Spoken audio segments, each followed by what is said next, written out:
Volume 3, Chapter 69. The Shot Heard Round the World. The final conflict begins. Despite the mounting tension in the South, the main focus of potential revolutionary conflict was still Massachusetts. The British authorities, ever more attracted to a hard line, were becoming increasingly disenchanted with the timorousness and caution of General Gage, who had actually asked for heavy reinforcements when everyone knew that the scurvy Americans could be routed by a mere show of force from the superb British Army. 400 Royal Marines and several new regiments were sent to Gage, but the King, one of the leaders of coercion sentiment, seriously considered removing Gage from command. There were a few voices of reason in the British government, but they were not listened to. The Whiggish Secretary of War, Lord Barrington, urged reliance on the cheap and efficient method of naval blockade, rather than on a land war in the large expanse and forest of America. And General Edward Harvey warned of any attempt to conquer America by a land army. But the Cabinet was convinced that 10,000 British regulars, assisted by American Tories, could crush any conceivable American resistance. Underlying this conviction and consequent British eagerness to wield armed force was a chauvinist and quasi-racist contempt for the Americans. Thus, General James Grant sneered at the skulking peasants who dared to resist the Crown. Major John Pitcairn, stationed at Boston, was sure that if he drew his sword but half out of the scabbard, the whole banditti of Massachusetts Bay would flee before him. Particularly important was the speech in Parliament of the powerful Bedfordite, the Earl of Sandwich, First Lord of the Admiralty, who sneeringly asked, "Suppose the colonies do abound in men, what does that signify? They are raw, undisciplined, cowardly men. I wish instead of 50,000 of these brave fellows, they would produce in the field at least 200,000, the more the better. The easier would be the conquest. The very sound of a cannon would carry them off, as fast as their feet could carry them." There was another reason, it should be noted, for Sandwich's reluctance to use the fleet, rather than the army, against the enemy. While the army was to dispatch the Americans, Sandwich wished to use the fleet against France, with which he hoped and expected to be soon at war. Accordingly, the Crown sent secret orders to Gage, reaching him on April 14.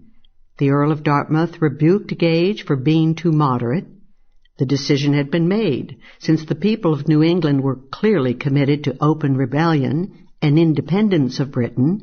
Maximum and decisive force must be slammed down hard upon the Americans immediately.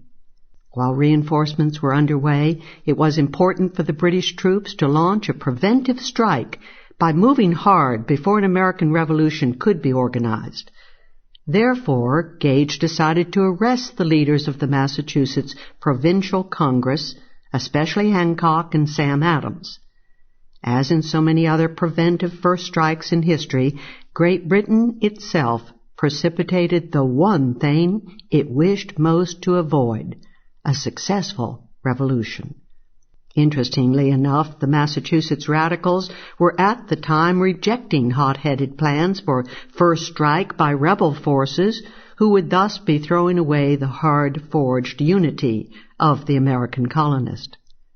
Adams and Hancock were out of town and out of reach, near Concord.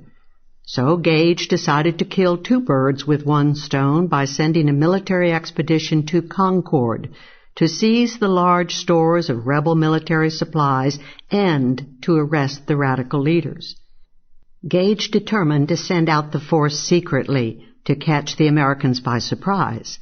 That way, if armed conflict broke out, the onus for initiating the fray could be laid on the Americans. Gage also used a traitor high up in radical ranks. Dr. Benjamin Church of Boston, whom the British supplied with funds to maintain an expensive mistress, informed on the location of the supplies and the rebel leaders. Church's perfidy remained undetected for many more months. Gage learned from Church, furthermore, that the Provincial Congress, under the prodding of the frightened Joseph Hawley, had resolved on March 30 not to fight any armed British expedition unless it should also bring artillery. By not sending out artillery, Gage figured that the Americans would not resist the expedition. Gage, however, immediately encountered what would prove a major difficulty in fighting a counterinsurgency war by a minority ruling army against insurgent forces backed by the vast majority of the people. He found that, surrounded by a sullen and hostile people, he could not keep any of his troop or fleet movements hidden. The rebels would quickly discover these movements and spread the news. On April 15, the day after receiving his orders, Gage relieved his best troops of duty, gathered his boats, and on the night of April 18 shipped 700 under Lieutenant Colonel Francis Smith to the mainland, from which they began to march northwest to Lexington and Concord. But the Americans quickly discovered what was happening. Someone, perhaps Dr. Joseph Warren, sent Paul Revere to Lexington to warn Adams and Hancock. Hancock, emotional, wanted to join the Minutemen, springing to arms, but the sober intelligence of Sam Adams reminded Hancock of his revolutionary duty as a top leader of the American forces, and they both fled to safety. Revere was soon captured, but Dr. Samuel Prescott was able to speed to Concord and bring the news that the British were coming. As news of the British march reached the Americans, the Lexington Minutemen gathered under the command of Captain John Parker. Rather absurdly, Parker drew up his handful of 70 men in open formation across the British path. When Major Pitcairn, in charge of 6 companies of the British advance guard, came up to confront the militia, Pitcairn brusquely ordered the Americans to lay down their arms and disperse. Parker, seeing his error, was more than willing to disperse, but not to disarm. In the midst of this tense confrontation, shots rang out. No one knows who fired first. The important thing is that the British, despite Pitcairn's orders to stop, fired far longer and more heavily than necessary, mercilessly shooting at the fleeing Americans so long as they remained within range. 8 Americans were killed in the massacre, including the brave but foolish Parker, who refused to flee, and 8 wounded, whereas only 1 British soldier was slightly wounded. The exuberant and trigger-happy British troops cheered their victory, but the victory at Lexington would prove Pyrrhic indeed. The blood shed at Lexington made the restraining resolution of Joseph Hawley obsolete. The Revolutionary War had begun. Sam Adams, upon hearing the shooting from some distance away, at once realized that the fact of the open clash was more significant than who would win the skirmish. Aware that the showdown had at last arrived, Adams exclaimed, "Oh, what a glorious morning is this!" The British troops marched happily on to Concord. This time the Americans did not try any foolhardy, open confrontation with the British forces. Instead, an infinitely wiser strategy was employed. In the first place, part of the military stores were carried off by the Americans. Second, no resistance was offered to the British entry into Concord, thus lulling the troops into a further sense of security.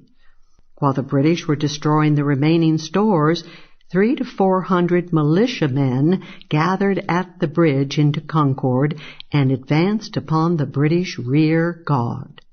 The British shot first, but were forced to retreat across the bridge, having suffered 3 killed and 9 wounded. The despised Americans were beginning to make up for the massacre at Lexington. Heedless of the ominous signs of the gathering storm, Colonel Smith, commanding the expedition, kept his men around Concord for hours before beginning to march back to Boston. That march was to become one of the most famous in the annals of America. Along the way, beginning a mile out of Concord at Miriam's Corner, the embattled and neighboring farmers and militiamen employed the tactics of guerrilla warfare to devastating effect. Knowing their home terrain intimately, these undisciplined and individualistic Americans subjected the proud British troops to a continuous, withering and overpowering fire from behind trees, walls, and houses. The march back soon became a nightmare of destruction for the buoyant British. Their intended victory march, a headlong flight through a gauntlet. Colonel Smith was wounded, and Pitcairn unhorsed. The British were saved from decimation only by a relief brigade of 1,200 men under Earl Percy that reached them at Lexington. Still, Americans continued to join the fray and fire at the troops, despite heavy losses imposed by British flanking parties.